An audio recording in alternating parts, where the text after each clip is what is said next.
There are two kinds of people in this world: those who sleep well and those who don't. In modern life, alarmingly, more and more adults and children fall into the latter category. A sign of our times, perhaps? But it could also be our lack of understanding of what it takes to sleep. From morning to night, through our chaotic days, there is an overwhelming number of barriers to sleep. We are almost constantly caught in the web of busy schedules, flooded with artificial light, multiple screens scrambling for our attention, bogged down by stress and anxiety. But it's only when you become a parent that the lack of sleep pushes you to the brink and makes you rethink a lot of choices you make daily. A few weeks into parenthood, you realize no one told you how to fix this problem when you were preparing to welcome a child into your home. Sleep deprivation is an inherent part of early parenthood, but it doesn't have to be a constant part of parenthood. This is why we decided to write this book. We found there are a great deal of myths to dispel and expectations to bust and a huge awareness gap to fill in Indian society. Look around you. How many parents do you know who struggle with their children's sleep? How many believe their children do not like to sleep? Chances are you know more than a handful. The truth is, it doesn't have to be this way. You can find a way out of sleep deprivation and reset your expectations from your child and, most of all, from yourself. How it began. Indian children are among the most sleep deprived in the world. They barely clock 8 hours of sleep a night instead of the prescribed 10 to 12 hours, besides naps for younger children. Why do Indian parents struggle to get their children to bed? Why are Indian children among the most sleep deprived in the world? When we became parents, a year apart, we were almost instantly drawn to this mystery that seemed to puzzle most Indian families. Our children, meanwhile, seemed to quickly fall into healthy, age-appropriate sleep routines as we applied a mix of ancient wisdom and new age research to manage their sleep. Having known each other from school, we reconnected when we realized that we share a common passion for baby sleep. As we dug into the research, we decided to probe some of the burning sleep-related questions of the day.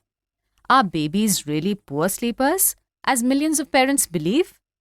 In our common parenting networks, online and offline, we began to ask new mothers and fathers a series of questions to understand the underlying problems. Many began to seek our advice on hearing our personal stories of success with baby sleep. We were happy to share our formulae, backed by international research, globally accepted sleep guidelines, and the intricate and well-documented science behind child sleep and its links to growth and development. Alarmed at the scale of sleep deprivation across families, we found that India has a serious sleep crisis that runs deep across most homes. It does not help that there is a severe lack of India-based research and basic awareness on the importance of children having an age-appropriate sleep routine. There had to be a way to bridge this gap, and thus Gentle Baby Sleep India, GBSI, a support network on Facebook for new parents, was born. We founded this group in February 2016, intending to foster gentle, no-cry methods to inculcate healthy sleep habits in babies and toddlers. Within a few months, we found thousands of parents flocking to our group. At the time of writing this book, we have more than 50,000 members with hundreds of joining requests daily, more than our 10-member voluntary admin team can handle. Along the way, Himani became accredited as a leader of the La Leche League, the largest breastfeeding support non-profit globally, and began to offer voluntary mother-to-mother support on lactation as well. Soon after, she became certified by the Institute of Sensitive Sleep in Australia as a baby sleep counselor after a rigorous research-based course.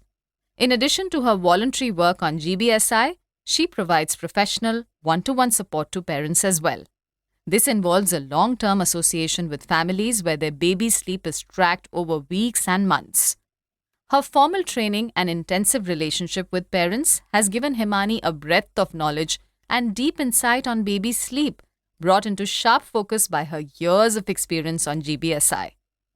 Neha, meanwhile, a long-time journalist who covers public health, social justice, and gender issues, devoted her free time to co-lead and mentor the GBSI team and worked voluntarily as a baby sleep guide to parents on GBSI.